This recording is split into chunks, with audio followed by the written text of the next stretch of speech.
Today we're building a JMT 7. This build will work across the JMT range with two variants, which I'll talk about when we get to them. What I'm going to do next is I'm going to unclip the box, cut it open with either a pair of snips or a pair of scissors, and I'm going to get a colleague of mine to help me lift it out of the box so we can start the build. So my colleagues helped me lift the bike onto the box. Our next step is to remove all the packaging. Again, using scissors or snips. Just be careful as you do this. You want to disconnect all the loose components, so we have a seat post, a wheel and some fenders in the back. You're going to remove all the packaging and then we'll be back to do the build. So we've unpackaged the trike. We're now going to move on to what's in the hardware box. Open it up, you'll find your battery charger, some spare screws, touch-up paint and your toolkit. In here you'll also have your pedals and your instructions. Now the toolkit will have the majority of the tools that you need. But one thing I would recommend finding is an adjustable spanner. I like to use this because it's a bit easier than using the individual spanners. And we're going to go on to fit in the handlebars. So this is the first variant. If you have a JMT 3 or a JMT 9, have a look on our YouTube site and you'll find the JMT 3 or 9 handlebar assembly. So moving on to the JMT 7, you're going to need your number 5 T Allen key. And you'll find that here at the top, you have a spacer protector. So popping that in, twist into the left, you'll be able to take that off, pop it somewhere, you don't need it.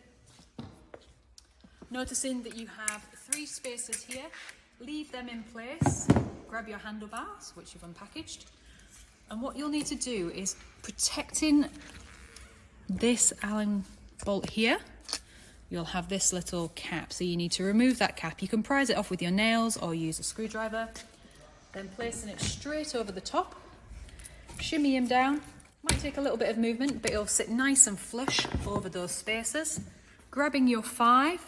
Now this bolt is quite long, so it's going to take a bit of turning. So if you just keep turning until it gets nice and tight. So I'll tighten this down, and when it gets down, so I'll finish that in a bit. What you need to do at the front here is once your stem bolt is secure and tight, you're going to want to tighten these 2 bolts either side. Now, instead of doing one all the way and then the other, do them in increments. So you want to tighten this one a bit, then come to the other side. And what we're looking for is this space in the middle here. We want it to equally clamp. We don't want it to just be tighter on the top than it is on the bottom. You'll find some resistance eventually, and when you do, just give it one final turn. So for me, that's a bit tight. And then here, a couple more turns. And what you'll do is by equally doing this, you're securing the handlebars well. So once they're in place and everything's nice and tight, we're going to move on to the next stage. Our next step is going to be fitting the front wheel. This is the second variant we have on the JMT range. If you have a JMT 7 or a JMT 9, you will have a quick release front wheel. If you have a JMT 3 or a JMT 6, have a look on our YouTube videos for the JMT 3 and 6 front wheel assembly and removal video. But to fit this quick release, what we're going to do is you'll have the spindle here. You'll have a lever on the left hand side, the end on the right, and you're just going to lift the forks up. Your disc brake is here and you want to make sure that you pop it just between those 2 calipers there. You see you have a nice gap. So lift the forks up. You might need a hand to pop these up. Place it over the spindle and it'll just drop. Twist that to the back with your right hand. And then with your left, you'll start to feel some tension here on the lever. So twist with the right, and then when you've got tension, you can just push it towards the back of the bike. You want to push it so it's tight enough that you feel an imprint in your hand. And you want to push it to the back. You never want it facing forwards because it may get caught on sticks and whatnot. Once it's on, that is your front wheel ready to go. To fit the front fender, you're going to need an adjustable spanner and your Allen key. 5mm Allen. Unwrapping your front fender, you'll also need to locate this long bolt. Sometimes found in the front of the fork, or you'll find it in your hardware box. Taking the nut off the end, place the bolt somewhere safe. So this can be a little bit finicky. So you have the 2 prongs and you're going to want to put them either side of the fork. Grabbing your light, you're going to sandwich it in. So you see how it fits either side, and you're going to put the light between the back of the fork and the last supporting bar. So then feed in bolt at the front. It's going to go through the fork, through the light. This is where it can get fiddly. Once it's through the front of the fender, it pretty much holds it in place. So then you can locate it and push him through. There you go. Grab your nut, pop him on the back, hand screw it on to begin with. Again, you can see fender arm, fork, light, fender arm. Get your adjustable spanner, tighten it onto the back of the bolt just up here, get your number 5 and then just twist round to the right. Make sure it's nice and tight.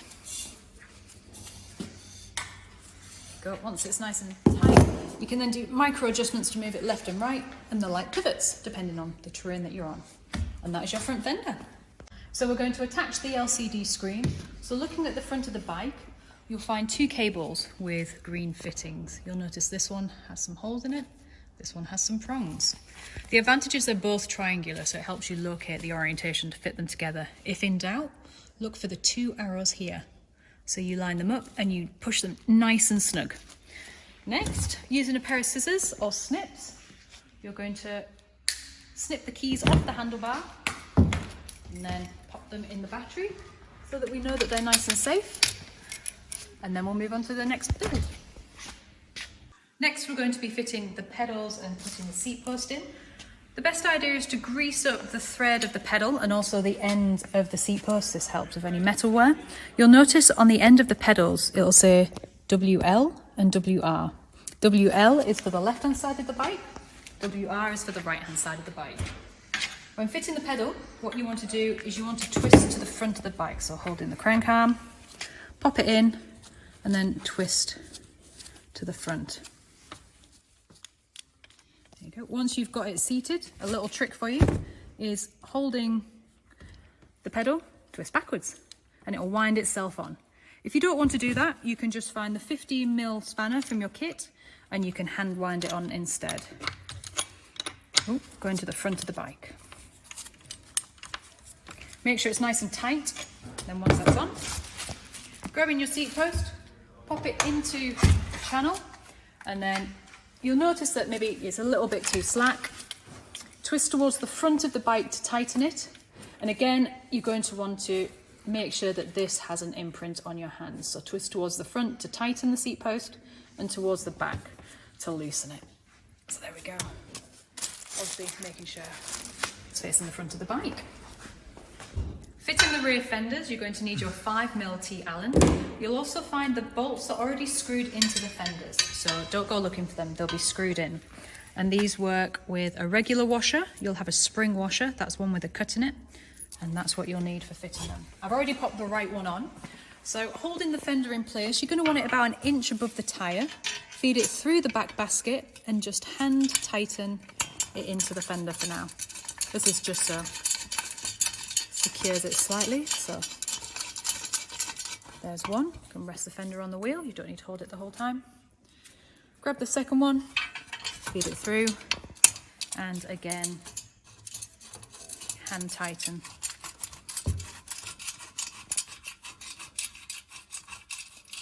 Then, grabbing your T Allen, hold the fender in place, like I said, about an inch above the wheel, pop it inside, just tighten that up. So it's super tight. You can have it lower and you can have it higher. This is mainly your preference. But once it's nice and tight, you're good to ride. So now that we've built our JMT, we're going to go through some final checks. First thing to do is check underneath the silicone panel here. You'll find a red button. That is off. That is on. You want to turn the battery on and close that panel. If you have a JMT 3, 6 or 9, your battery will be located underneath the seat post and you can find the relevant video on YouTube. Come into the handlebars. You're going to want to turn the display on. So holding the power button here for 3 seconds. The display will light up. Again, the display on the JMT 7 is a colour screen. On the JMT 3, 6 and 9 you have a mono screen, so check the videos for that one. To turn the lights on the bike, you're going to hold the light button down. You'll notice the front light comes on. The rear light will be on too. To turn the lights off, hold the light button. You're going to want to check the throttle. To do this, just take a step back from the rear wheel because you don't want them to bite you. And just gently press that button down. The ball moves. So, You can turn the system off now. You'll want to inflate the tyres before you go for a ride, so make sure that you get a track pump. You can find the tyre pressure on the side of the tyre. On the JMT range, this is 30 psi. But other than that, your charger is located in your hardware box. For any other videos or instructions on our JMT range, please look at our YouTube channel.